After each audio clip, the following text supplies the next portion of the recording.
பஞ்சமி நிலம் ஆதிதிராவிட மக்களுக்காக ஆங்கிலேயர் காலத்தில் கிட்டத்தட்ட 12 லட்சம் ஏக்கர் நிலங்கள் ஒதுக்கப்பட்டது. அந்த நிலங்களை வேறு சமுதாய மக்களுக்கு விற்கவோ தானமாக கொடுக்கவோ குத்தகைக்கு விடவோ முடியாது. அது முழுக்க முழுக்க ஆதிதிராவிட மக்களுக்காக மட்டுமே பயன்படுத்தக்கூடியது. அந்த நிலங்கள் சுமார் 12 லட்சம் இருந்தது. தற்போது 1 லட்சம் ஏக்கர் நிலங்கள் கூட இல்லை. மீதி 11 லட்சம் நிலங்கள் எங்கே போனது?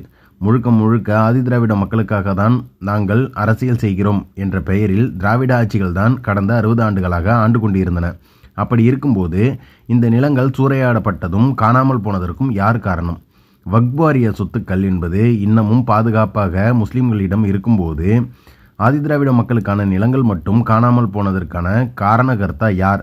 இதற்கு ஆதிதிராவிட மக்களின் ஓட்டுக்களை உறிஞ்சி சாப்பிடும் விசிக போன்ற கட்சிகள் இதுவரை வாய் திறக்காமல் அடிமையாக இருப்பதற்கான காரணம் என்ன? காரணம் தெரிந்தவர்கள் சொல்லுங்கள். வணக்கம்.